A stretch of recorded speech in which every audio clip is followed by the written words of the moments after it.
Hoje nós vamos ser contemplados, então, com uma palestra, um tema muito importante, principalmente agora que está uma crise política, dessa crise política, falar em direito eleitoral, para nós é de muita importância, é de importância para nós todos, porque nós somos, geralmente, quase todos aqui são eleitores, então nós precisamos estar sabendo disto. Então, nesta palestra, promovida então pelo Departamento Cultural, presidida pelo Dr. Humberto Borges Durso e pela profícua administração do Dr. Marcos da Costa, nós teríamos hoje uma palestra da doutora Maria Silvia Madeira Moreira Salata. O pai dela é um ilustre advogado também, um ilustre jurista, e já deu palestras aqui também. Então, nós temos certeza absoluta que nós também vamos ter uma palestra do mesmo nível. A doutora Maria Silvia é advogada, especialista em Direito Administrativo pela PUC, é pós-graduada em Direito Eleitoral, Processo Eleitoral pela Escola Judiciária Eleitoral Paulista, membro das comissões de da Comissão de Direito Material, mulher advogada, vice-presidente da área do Jovem Advogado da Comissão de Direitos e Prerrogativas e palestrante do Departamento de Cultura e Eventos da OAB. Então, nós temos certeza que vamos ter mais uma aula aqui, uma verdadeira aula, não só palestra, mas com uma aula também de direito eleitoral que nós precisamos, justamente agora estamos em véspera de eleições. Então, o tema é atualíssimo, é importantíssimo. Então, sem mais delongas, eu vou passar a palavra à nossa ilustre palestrante. Doutora, a senhora então tem a palavra, por gentileza. Eu acho que a gente vem percebendo que em todas as vésperas de eleições, nos anos anteriores às eleições, nós temos uma grande reforma para ser aplicada nas próximas. Sempre a gente tem uma grande novidade para as próximas eleições. Isso a gente já vem vendo já faz algum tempo. A gente teve uma grande reforma na questão de propaganda, no fim dos showmícios, na mini-reforma de 2006, pela Lei 11.300. Depois a gente ainda teve a 12.034, que também acabou inserindo no arcabouço jurídico, nas leis eleitorais, questões que já eram fixadas pelas jurisprudências, mas que foram inseridas na lei. Depois ainda tivemos a questão da lei da ficha limpa, que teve grande reflexo na escolha dos nossos candidatos, com uma participação da população, uma lei de iniciativa popular, apesar de ser discutida com relação a sua constitucionalidade, alguns vícios formais que foram apresentados, uma pouca discussão dentro do Congresso Nacional, mas que acabou sendo aprovada e está em vigência quanto às inelegibilidades. O nosso tema, que eu vou tratar, na verdade, vai se relacionar com as reformas, mas não essas anteriores, que já estão inseridas nos nossos sistemas e já estamos mais acostumados, mas com as recentes. As recentes que eu falo, as que serão aplicadas nessa próxima eleição que já está chegando. Ontem a gente iniciou o período de convenções, a possibilidade de realização de convenções. Então, a gente vê que, ainda que todo o sistema tenha mudado com relação ao início, que tenha sido prorrogado, a gente vê que uma hora chega. Então, seria a primeira lei que fez a alteração relativas a essas próximas eleições é a 12.891, que foi aprovada em 11 de dezembro de 2013, e que, apesar de ter sido promulgada em 2013, na eleição de 2014 não teve aplicação. E por que não teve aplicação? Porque, como eu disse, foi aprovada em 11 de dezembro de 2013. E a gente tem que ter em mente que o período de um ano antes das eleições para alterações legislativas do processo eleitoral, ela estava inserida nesse sistema. essa regra do 1 ano antes das eleições, que devem ter todas as alterações do processo eleitoral, está prevista no artigo 16 da Constituição Federal. Então, em razão do artigo 16 da Constituição Federal, a Lei 12.891 não teve aplicação nas eleições de 2014. Houve uma grande discussão em cima dessa questão, dessa matéria. No TSE, no Tribunal Superior Eleitoral, foi proposta uma consulta, foi formulada uma consulta sobre a sua aplicabilidade nas eleições de 2014, uma grande discussão entre os ministros, que, por maioria, e por uma apertada maioria, decidiram que essa lei não seria aplicada em 2014, portanto, a primeira vez que será aplicada será nessas próximas eleições de 2016. Se os senhores quiserem anotar a consulta, é a consulta 1000-75 de 2013. Então, no nosso conjunto da exposição, terão as alterações da 12.891 e também a mais recente, e desta vez aprovada dentro do período, fora, na verdade, do período de 1 ano antes das eleições, a 13.165, onde tiveram várias alterações com relação ao período eleitoral, à questão da propaganda, e eu vou expor alguns pontos, e que fique bem claro que são alguns pontos, porque a reforma foi bem ampla, e acho que, se a gente fosse tratar todas as alterações que foram feitas nas duas leis que são objeto da nossa aula de hoje, ficaríamos até o final da tarde, com certeza. Além do que, cada um dos pontos pode gerar vários debates, a gente ainda está num período de experiência com relação a essa nova legislação. Então, a princípio, eu acho que o que a gente tem que ter em mente que são as duas leis que serão aplicadas pela primeira vez nas eleições de 2016. Começando, então, por uma das alterações, a questão do prazo da filiação partidária. O prazo mínimo que antes era de 1 ano antes das eleições, agora passou a ser 6 meses antes das eleições. É importante destacar que, nesse ponto, o domicílio eleitoral mantém 1 ano antes das eleições. Só o prazo da filiação é que vai mudar. E é importante também destacar que alguns partidos políticos, em seus estatutos, prevêem um prazo maior do que esse prazo que a legislação impõe de 6 meses. Então, não adianta só ficarmos em cima da lei eleitoral e esquecemos os estatutos dos partidos. Sempre trabalhar em conjunto para ver qual realmente é o prazo da filiação partidária. A outra questão que também a gente já teve muita discussão, principalmente com relação à parte processual, a questão da filiação partidária. A filiação partidária, anteriormente, era tratada numa resolução que tinha força de lei, uma resolução expedida pelo Tribunal Superior Eleitoral, a Resolução 22.610, mas agora foi inserido um dispositivo na legislação, o artigo 22A, na Lei 9.096 de 95. E essa alteração trouxe a extinção da hipótese de justa causa na questão da criação, fusão e incorporação dos partidos. Em razão dessa matéria, o Partido Rede, recentemente criado, ficou um pouco preocupado e acabou apresentando uma ADIM, a ADIM 5398, onde teve uma liminar parcialmente concedida para o partido se valer dessa justa causa, da criação dos partidos, pelo prazo de 3 dias, para não ter a questão da perda do cargo em razão da filiação sem justa causa.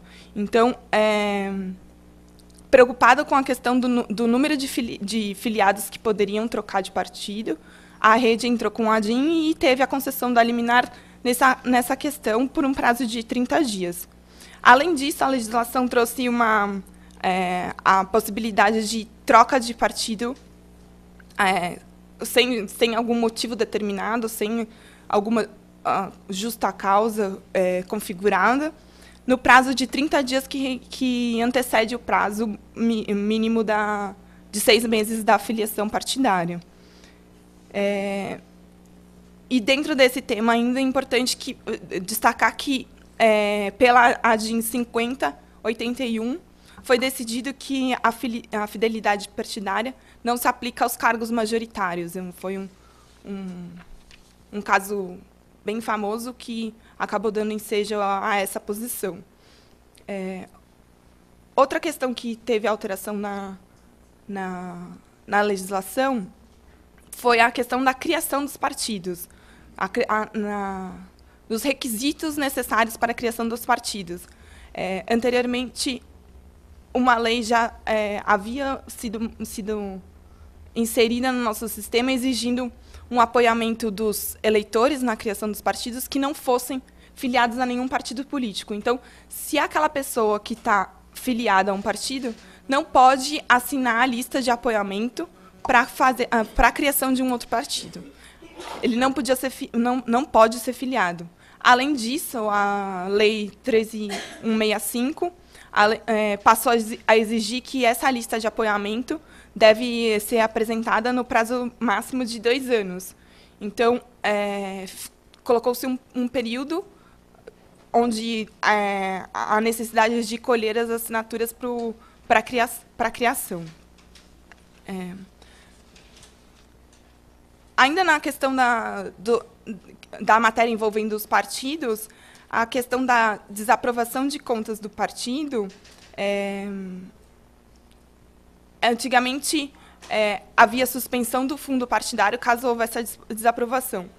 Com a inserção das alterações, a sanção aplicada será uma multa em razão numa porcentagem em razão da quantidade irregular considerada na desaprovação de contas. E esse pagamento dessa multa seria através do pagamento descontado do fundo partidário. Então, ele tinha uma quantidade X para receber do fundo partidário. Aí, havendo a desaprovação, a multa será descontada mês a mês, e aí, conforme a quantidade de meses, que pode variar de 1 até 12 meses, com o desconto do repasse do fundo partidário. Além disso, a questão da apresentação de o julgamento das contas devem ser em 5 anos a partir da sua apresentação, trazendo uma prescrição em razão do não julgamento. E outra questão que é importante, no pagamento dessa multa, que foi, caso eventualmente tenha sido imposta, se desaprovada, no segundo semestre do ano em que se realizam as eleições, esse desconto não será aplicado no fundo partidário. Então, significa que, no período eleitoral, onde o partido tem que ter um pouco mais de dinheiro para investir nas eleições, esse desconto não é aplicado. Outra questão envolvendo a prestação de contas do partido é na eventualidade de não apresentação das contas partidárias. E aí,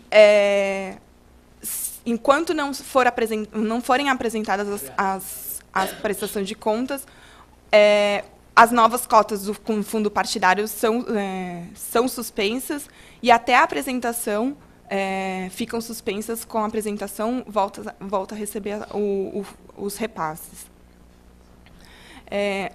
Ainda na prestação de contas, a possibilidade de juntada de documentos a qualquer momento também foi inserida. Isso, eu acho que acabou beneficiando bastante os partidos, que, na eventualidade de qualquer contratempo na juntada de documentos, ele pode ser juntado aos autos até o trânsito em julgado da prestação de contas. Então, abrindo um pouco a possibilidade da juntada dos documentos. Já avançando, então, na questão das convenções partidárias, no início, propriamente dito, do processo eleitoral, houve alteração na questão temporal. As datas foram modificadas. Ontem, como eu já disse, demos início ao período onde pode-se realizar as eleições, e esse período vai do dia 20 de julho até o dia 5 de agosto. E aí, uma grande alteração, em razão de toda essa prorrogação do início do período eleitoral, que anteriormente as convenções eram feitas em junho. Então, agora são feitas eram feitas no final de junho, agora estão feitas até o final começo de agosto já, né? E a questão que foi atorada é que a publicação da ata de convenção deve ser publicada em qualquer meio de comunicação em até 24 horas após a realização da convenção.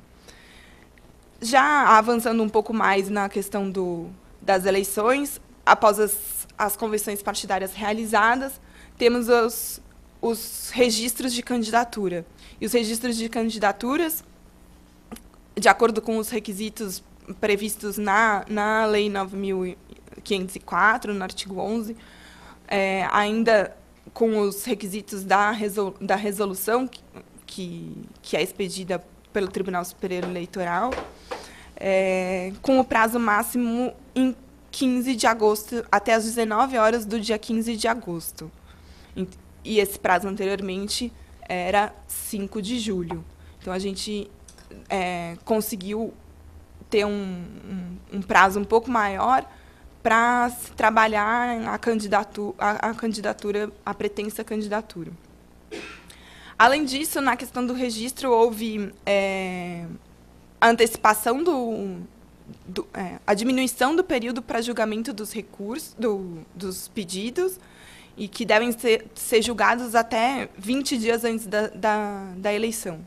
Aqui eu quero abrir um parênteses que, em eleições anteriores, onde o pedido de registro era até 5 de julho, a gente verificava que até o período da eleição, muitas vezes, não tinham sido julgados os pedidos de registro. E os eleitores acabavam não sabendo realmente quem era o candidato, ou se aquele candidato que ele queria votar estaria ou não apto a tomar posse, eventualmente, se fosse eleito. Aqui, diante desse novo regramento, a gente tem, novamente, assim, em razão de todos os precedentes que a gente vem vendo nas eleições anteriores, a gente tem um pouco de temor em razão do encurtamento desse período, tanto da campanha eleitoral como dos julgamentos dos pedidos de registro. A gente tem um pouco de medo com relação novamente, essa questão do eleitor não ter uma resposta da Justiça Eleitoral para verificar se aquele candidato a que ele pretende votar será ou não eleito em razão de, eventualmente, um recurso em cima do pedido de registro. Então, eu acho que a Justiça Eleitoral está se empenhando fortemente em fazer um julgamento mais rápido, equipando e se adaptando às novas regras, mas ainda a gente tem um pouco de temor com relação a essa questão de uma insegurança jurídica em razão do curto período de tempo para o julgamento dos pedidos de registro.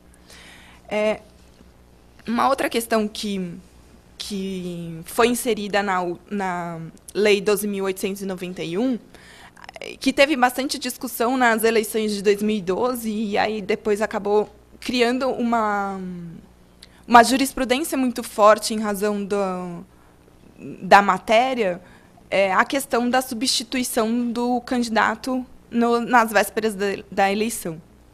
A legislação anteriormente não previa um prazo mínimo para a substituição. E é o que acontecia, a gente viu em diversas cidades, em diversos cargos, a questão do candidato que, sabendo que não estaria apto a concorrer, às vésperas da eleição substituía por algum familiar, ou então alguém que não tinha tanta força política dentro da cidade, e acabava, mais uma vez, enganando o eleitor. Enganando, eu digo, porque, na verdade, o eleitor, na hora de votar, na hora de apertar os botões para votar para o seu candidato, aparecia a foto dele, só que, na verdade, ele não estaria votando nele. Estaria votando naquele que foi substituído às vésperas das eleições. Porque a Justiça Eleitoral não tem todo o aparato de, nas vésperas das eleições, mudar todo o sistema da urna eletrônica para fazer a alteração na foto do candidato e nas informações que seriam inseridas ali. Isso houve, na eleição de 2012, houve muita discussão em razão disso, argumentando-se que seria uma fraude ao eleitor e não poderia acontecer. Essa posição da Justiça Eleitoral foi acolhida pelo Congresso Nacional e na Lei 12.891, a substituição dos candidatos foi aprovada somente até 20 dias antes da eleição. Então, no caso de substituição, haveria um tempo um pouco maior para, eventualmente, a fazer a alteração na urna eletrônica e não ter a questão de fraude ao eleitor. É importante ressaltar que, no caso de falecimento desse candidato, aí é uma situação um pouco mais atípica. A gente não tem necessidade de obedecer realmente esse prazo de 20 dias, por conta de ser um fato bem imprevisto, né? Na questão dos requisitos da candidatura, assim,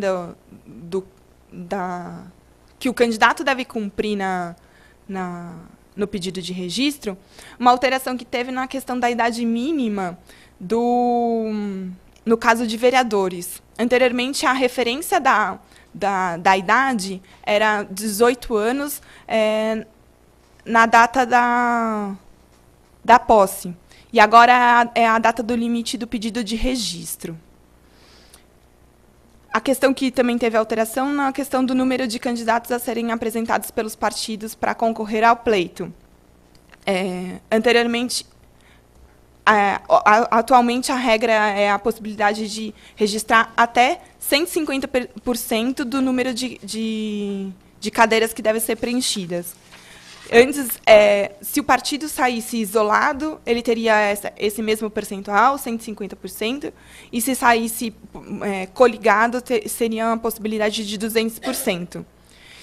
A lei acabou trazendo algumas exceções nesse sentido, e nos municípios até 100 mil eleitores, a coligação pode registrar um número até 200% do número de cadeiras que tenha a ser preenchido. Outra questão que também foi matéria ontem nos jornais e matérias da internet, que acredito que foi uma grande inovação, tanto para os partidos como para os candidatos, a questão do limite de gastos. Ontem, a matéria que eu estou me referindo é a questão da atualização dos valores anteriormente apresentados pelo TSE. Esse limite de gastos da campanha eleitoral, anteriormente, a legislação falava que deveria ser fixado por uma lei. E uma lei que nunca existiu, nunca teve uma discussão de um Congresso Nacional. Na ausência de lei, os próprios partidos políticos, na convenção, fixavam esse limite de gastos. E esse limite de gastos não tinha nenhum parâmetro, ficava ao critério do partido político. E agora os valores eles são fixados pelo próprio TSE com base em valores gastos em eleições anteriores. E a matéria que foi tratada foi uma atualização dos valores anteriormente inseridos pelo Tribunal Superior Eleitoral numa resolução, que foram corrigidos até junho desse ano, através do INPC, com um índice acumulado. Essa questão dos gastos, dos limites de gastos, é um argumento muito forte em razão de todas as modificações. Uma das justificativas de todas essas alterações que tiveram na legislação eleitoral eram em razão da redução do valor que anteriormente eram gastos nas campanhas. Acredita-se que no Brasil, como um todo, as campanhas são muito caras. São muito caras porque são longas, eram longas, agora foi diminuído um período, mas eram muito longas. 3 meses fazendo campanha gerava um custo muito alto para o partido e para o candidato. Por isso, decidiu-se reduzir o período eleitoral para 45 dias. A questão do limite de gastos vem inserida nessa mesma sistemática. Já que as campanhas estão muito altas, então vamos colocar um limite certo e viável para fazer a redução dos gastos. Então, caso haja superação desse limite de gastos, pode haver uma aplicação de multa para o candidato, e essa multa corresponde a 100% do excesso que foi gasto. E, além disso, pode eventualmente a gente pode ter uma apuração do abuso do poder econômico, já que a questão financeira pode envolver o abuso no caso de ser ultrapassado o limite.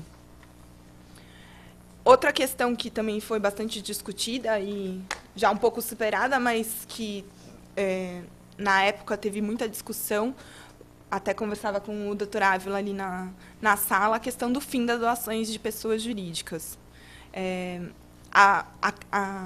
Toda a discussão veio principalmente em razão dos escândalos que a gente tem presenciado de empresas que doaram aos candidatos em eleições passadas e acabaram, por consequência, tendo a garantia de um contrato durante o exercício do mandato. Claro que a lei, nesse sentido, estava desvirtuada. A possibilidade da pessoa jurídica doar, e sempre existia um limite fixado na lei.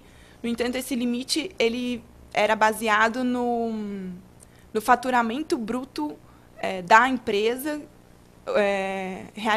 o que foi realizado no ano anterior da eleição. E agora, após a discussão no Supremo Tribunal Federal, analisando o dispositivo da Lei 9.504, uma ação proposta pelo Conselho Federal da OAB, foi decidido que os dispositivos eram inconstitucionais. Portanto, essa eleição de 2016 é a primeira eleição que não será possível o financiamento através de pessoas jurídicas. Somente pessoas físicas podem fazer a doação aos seus candidatos e partidos políticos. Nessa questão de doação, um dispositivo que foi inserido na resolução na eleição de 2014 pelo Tribunal Superior Eleitoral, as doações ocultas, onde,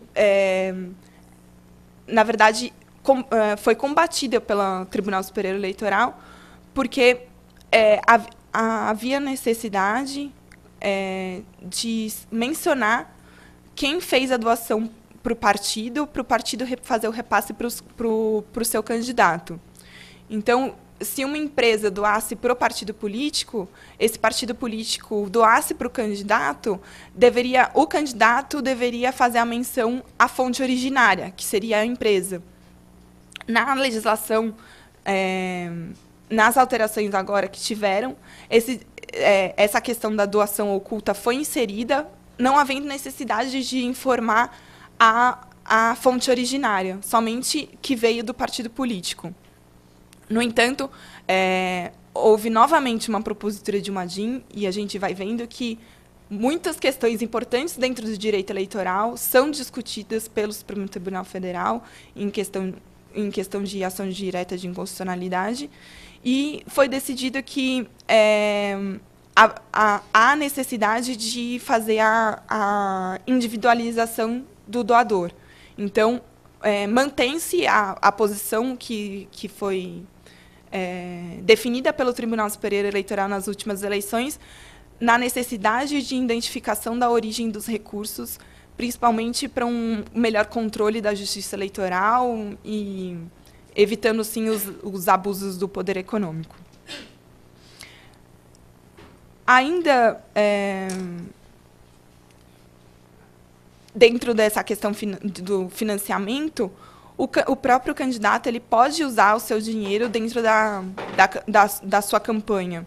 E esse limite de uso poderia ser, tem que ser o limite de gastos fixados na campanha eleitoral. Não adianta ser um candidato rico, milionário, e colocar todo o seu dinheiro. Ele também ainda vai ter um limite fixado pelo TSE.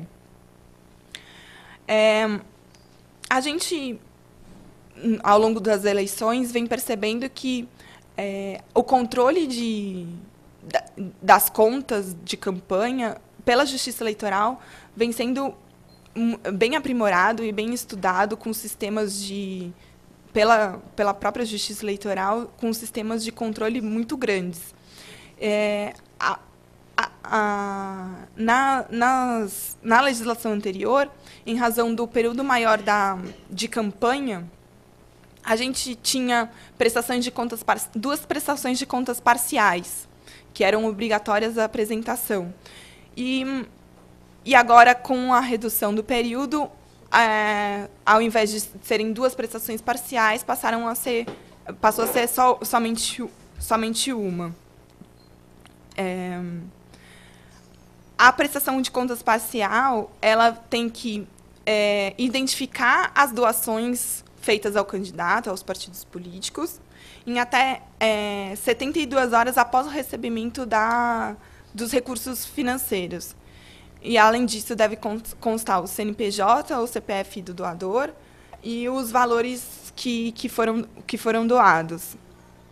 Essas prestações de contas parciais são feitas pela internet, sem a necessidade de apresentação de toda a documentação que comprove todas essas doações, que serão apresentadas somente nas prestações de contas finais. Uma inovação também na questão de prestação de contas é a inserção da prestação de contas simplificada. Candidatos que movimentaram até R$20 mil na sua campanha, ou em municípios com menos de 50 mil eleitores, podem fazer uma prestação de contas simplificadas com base num dispositivo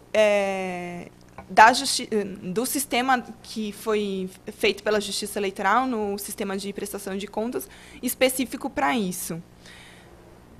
Então, acabou facilitando para campanhas que não têm tanta movimentação financeira, que é muito comum em municípios pequenos, acaba dando essa oportunidade de apresentação de uma prestação de contas mais simples, né? Ainda na questão da prestação de contas, e eu insisto um pouco nesse tema de prestação de contas, que é uma matéria que nos nossos estudos a gente vem percebendo que está tendo cada vez mais controle pela Justiça Eleitoral, tanto para verificar abusos, como para verificar as doações, e até pelos próprios eleitores, que hoje têm consciência de que o candidato a que ele está querendo votar, ele pode verificar na internet quem são os doadores, quais são as despesas que ele realiza. Isso pode interferir também na sua vontade na hora do voto. Então, a questão da prestação de contas parciais, por exemplo, pode ser um elemento a mais para o eleitor na hora de decidir seu voto, verificando que doações, se ele recebe doações de pessoas que não têm qualquer vinculação com as suas propostas, por exemplo. O eleitor pode ficar intrigado e resolver mudar de candidato.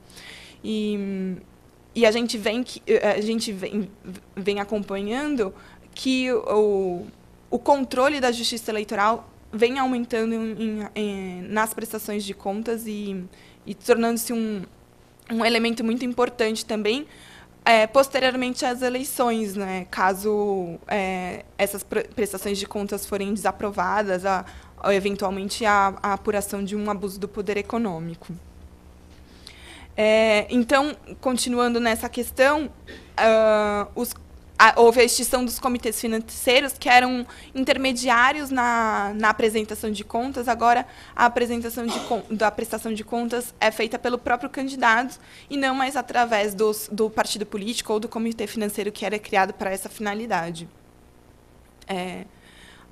A prestação de contas também teve a redução do seu prazo de julgamento do processo, e em razão, mais uma vez, do encurtamento de todo o período da campanha eleitoral, e o prazo que antes era de até 8 dias da diplomação, agora são 3 dias antes da diplomação. Outra alteração relevante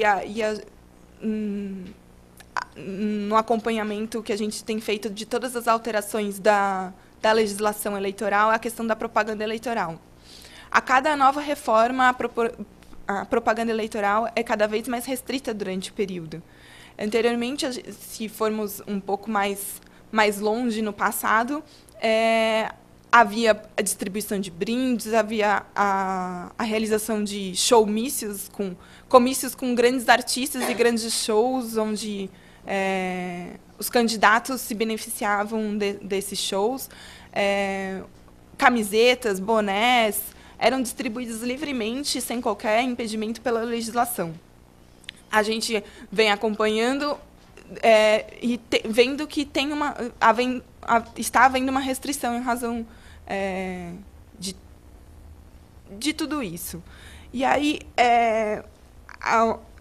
antes de entrar na propaganda dentro do período eleitoral, eu queria falar um pouco da propaganda antecipada. E a propaganda antecipada, caracterizada aquela propaganda antes do período eleitoral. E o período eleitoral começando no dia 16 de agosto, já que o pedido de registro só pode ser entregue até às 19 horas do dia 15. A partir do dia 16 já pode-se fazer a campanha, as propagandas. Antes desse período, portanto, a propaganda antecipada. E aí a gente vê um contraponto em razão da diminuição do período eleitoral. Período muito curto, os candidatos não têm a possibilidade de ampliar essa divulgação de sua candidatura. Aqueles que já estão no exercício do mandato já têm um pouco mais de experiência na questão de divulgação das suas propostas, da sua reeleição. Agora, candidatos novos acabaram tendo a possibilidade de, antecipadamente, ter uma flexibilidade na questão da propaganda antecipada. E aí eu pediria para os senhores darem uma olhada no artigo 36A da Lei 9.504, que elenca uma série em seus incisos, uma série de possibilidades onde o pré-candidato poderia fazer a divulgação de sua candidatura. E um requisito que a lei elenca que ele não poderia fazer o pedido explícito do voto nessa propaganda antecipada. Ela é possível dentro dos limites que estão fixados na lei. No entanto, não se pode, como no período eleitoral, fazer o pedido de voto, pedido explícito. Então, num contraponto entre a diminuição do período eleitoral e houve uma ampliação das possibilidades de propaganda antecipada. Eu queria também que os senhores anotassem um processo, um acórdão do TRE, que foi o primeiro acórdão que julgou a propaganda antecipada no Tribunal de São Paulo, definindo que propaganda antecipada, na verdade, ela não pode aparecer com contornos de propagandas proibidas durante o período eleitoral. Então, a gente tem que... No começo, a propaganda antecipada tinha os contornos elencados na legislação, no entanto, nos casos práticos foram aparecendo agora pela primeira vez, e o primeiro recurso que foi julgado pelo Tribunal Regional Eleitoral é o 8.39. 8-39. E ele era, na verdade, uma placa, e uma placa que era fixada numa madeira. E, como eu vou falar mais para frente, as propagandas eleitorais agora, em propriedade privada, não pode vir como placa. Ela teria que vir como papel ou adesivo. E aí, em razão de ser proibida no período eleitoral, essa questão na antecipada também foi considerada irregular. Então, já entrando na questão da propaganda durante o período eleitoral, o início, como eu já disse, a partir do dia 15 de agosto, e aí a gente faz a diferenciação entre os bens, né? Propagandas em bens públicos, propagandas em bens particulares. Começando pelos bens públicos, a gente tem uma grande inovação que acabou acontecendo muito nas eleições municipais anteriores, das eleições de 2012, que, não sei se os senhores lembram, era os cavaletes. Os cavaletes, por toda a cidade, eram espalhados em todas as calçadas, até lá perto do Parque do Ibirapuera.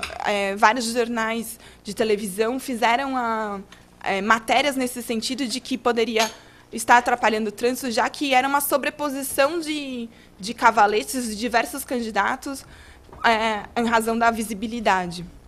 Cavaletes agora não podem ser usados mais. Então, os poucos mecanismos que sobraram nas eleições de 2012, a gente vê que estão cada vez mais restritos. Inscrição à tinta em muros não pode mais também. Fixação de placa, que já também não era permitido. Faixa, bonecos, em vias públicas não é possível. É importante também falar que nos bens de uso comum, ainda que de propriedade privada, como cinemas, teatros, também não se pode fazer a propaganda eleitoral.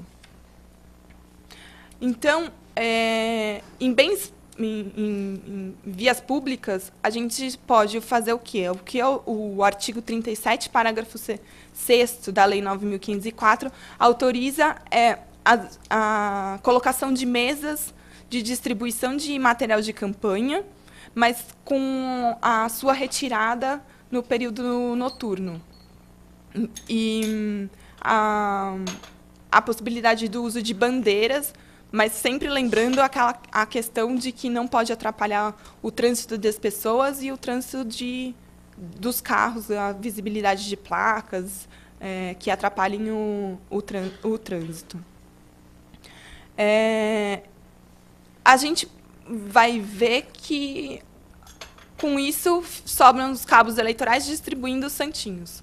Praticamente, em vias públicas, a única questão que pode vir a mais é o uso de uma bandeira e adesivos nos carros. Em bens particulares, a gente sofreu uma grande restrição o uso de placas que era possível em bens particulares, agora ficam restritos em propaganda em adesivo ou papel. E isso acabou, pela lei, sendo um pouco genérico, porque até por aquele acórdão que eu fiz menção do TRE, a gente pode ver que, pelo menos em São Paulo, o tribunal ele está tendo uma posição bem restrita com relação a essa interpretação. Ele viu que a questão de plástico pregado numa madeira não seria violação às regras da propaganda, porque não seria nem adesivo e nem papel. Então, essa disposição da lei adesivo ou papel está tendo, a princípio, uma interpretação bem restrita.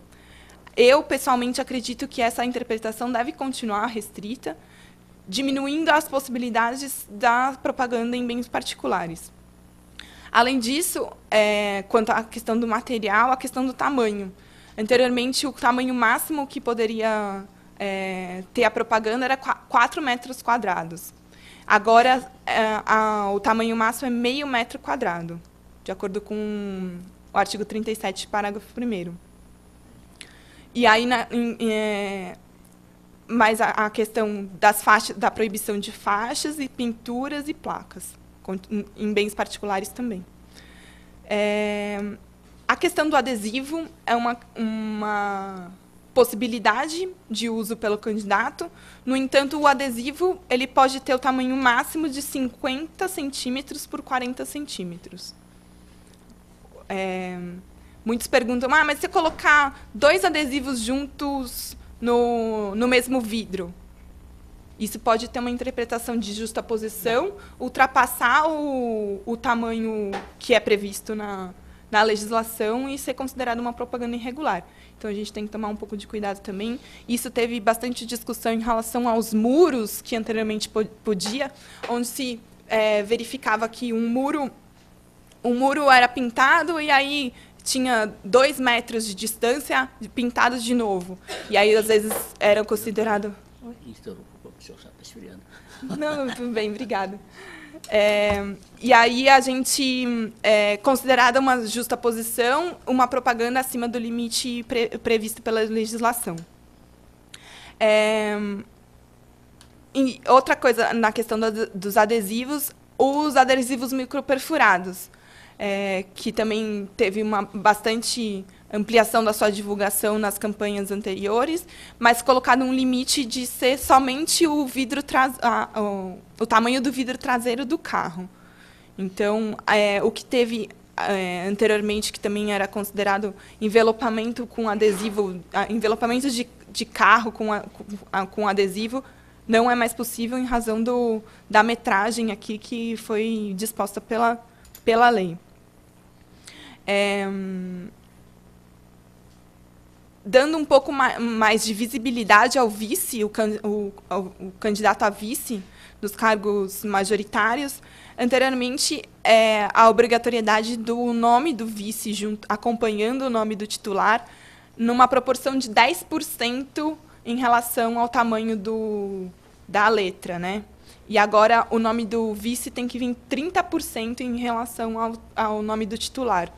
Então, dando uma maior divulgação e uma maior visibilidade da candidatura do vice. A possibilidade dos carros de som continuam dentro dos limites fixados pela lei, lembrando que sempre perto de hospitais, escolas, teatros, tem essa limitação dos 200 metros que não pode continuar ligado o carro de som, mas ainda continua a possibilidade de divulgação da candidatura. Os programas de rádio e televisão, com restrições a partir do dia 5 de agosto, e o artigo 45, parágrafo 1º da Lei 9.504, trouxe uma nova possibilidade de cancelamento do registro, caso haja uma transmissão de programa de TV apresentado ou então comentado por pré-candidato a partir já do dia 30 de junho. Então, em outra palestra que eu tive a oportunidade de apresentar no interior de São Paulo, me questionaram assim, mas o pré-candidato que comenta um programa no rádio, por exemplo, ele nem sabe se ainda vai ser candidato escolhido em convenção, ele já tem que se afastar do programa onde ele faz o comentário? Realmente, fica uma incongruência um pouco grande em relação a isso, mas a legislação acabou trazendo essa incongruência de que o candidato deve se afastar do programa, mesmo não sabendo se ele será ou não candidato, uma vez que as convenções começaram agora em 20 de julho. E ele já tem que estar afastado desde o dia 30. O registro aqui é importante porque gera o cancelamento do registro caso ele seja candidato. Então, é uma penalidade bem grave. E, além disso, ainda pode ter a aplicação de multa para as emissoras. A questão da propaganda eleitoral gratuita no rádio e na televisão também teve uma alteração quanto ao seu período. Antes era de 45 dias e passou a ser de 35. Além disso, a redução do tempo diário na TV e no rádio. E, além também disso, o fim da propaganda em bloco para os vereadores. Vereadores só fazem a manifestação no horário eleitoral gratuito nas inserções que são apresentadas ao longo da programação. Em razão desse equilíbrio, acabou-se, nas inserções, aumentando o tempo de divulgação ao longo da programação. Então, o que antes era de 30 minutos ao longo do dia, agora é de 70 minutos, aumentando em razão da impossibilidade dos vereadores fazerem propaganda no bloco, né? E aumentando também o período de início da divulgação, das 5 da manhã até a meia-noite. A questão das condutas vedadas, na sua maior parte, não teve tanta alteração.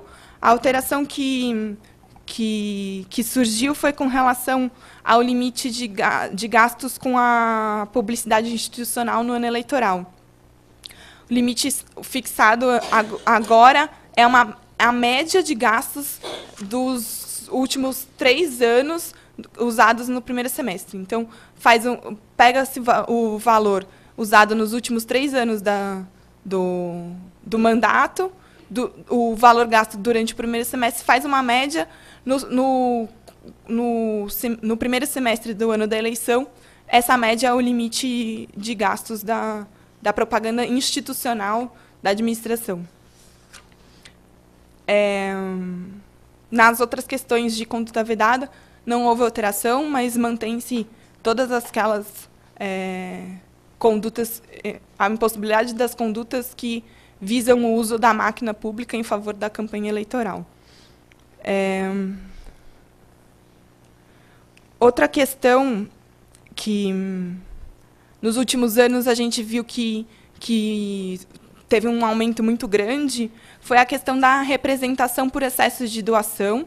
Então, no caso de um doador doar acima do limite que ele podia, de acordo com a lei, para a pessoa física, os 10% dos rendimentos auferidos no ano anterior da eleição, e no caso de pessoas jurídicas, 2%, que agora não vai ter mais esse limite por conta de ser considerado inconstitucional, da proibição da doação de pessoas jurídicas, mas que verificamos que o Ministério Público Eleitoral vinha apresentando essas representações com a possibilidade de aplicação de multa com base no valor do excesso doado.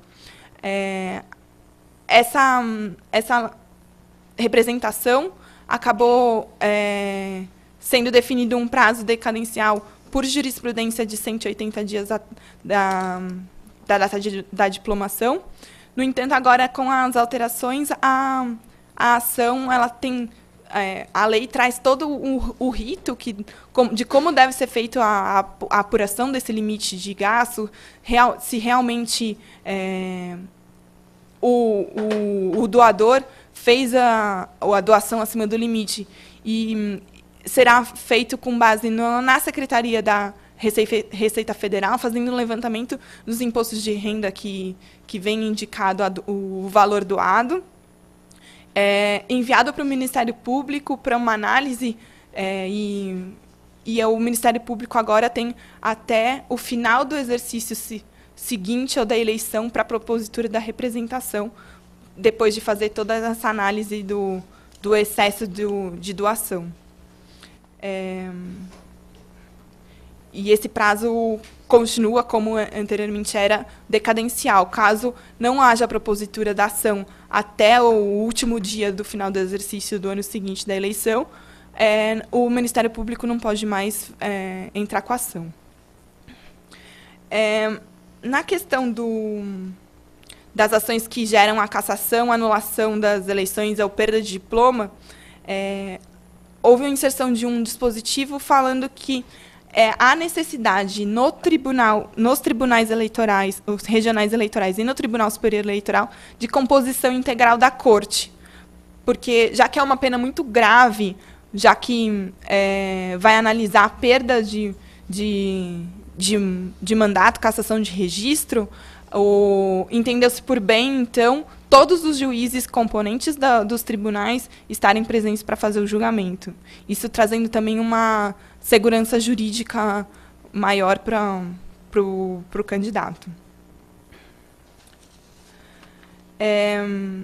No direito eleitoral, sempre houve também uma discussão em relação à possibilidade de instauração de diversas ações, mas todas fundadas no mesmo fato.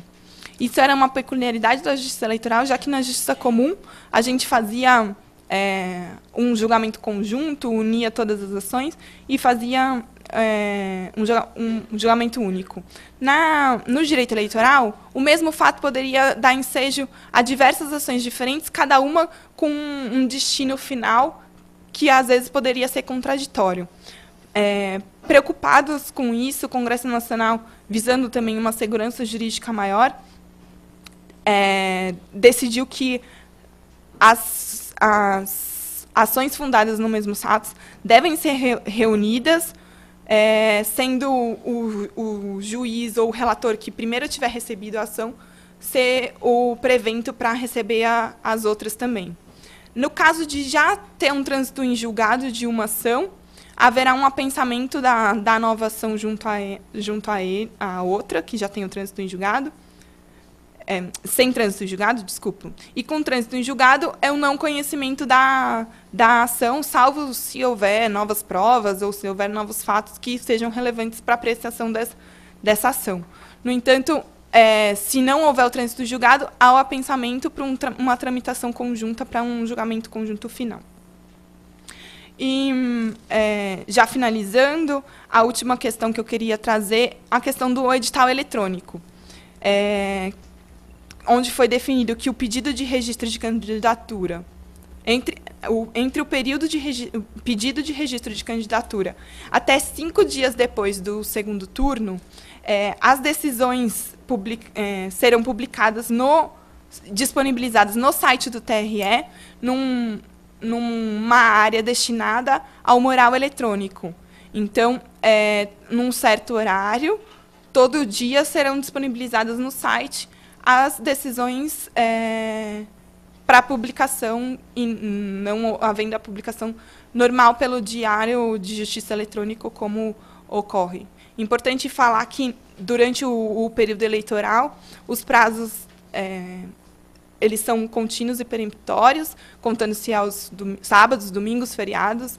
Então, a questão do mural eletrônico se aplica também nessa questão, nas ações que versem sobre a cassação do registro do diploma. Bom, senhores, eu quis trazer rapidamente alguns pontos, assim, acho que os pontos mais relevantes do que será usado nessas próximas eleições. A gente tem muita coisa ainda que a gente não sabe como será aplicado durante o período eleitoral. É, mais uma vez, uma eleição nova, com muitas novidades, muitas alterações, uma experiência nova para a justiça eleitoral, para os candidatos, para os advogados, para todos, até para o próprio eleitor, que é o protagonista de todo esse processo, né? Eu agradeço mais uma vez a receptividade do Dr. Ávila, do convite do Dr. Humberto Durso, e fico à disposição caso tenha surgido alguma dúvida ao longo da exposição. Muito obrigada, viu?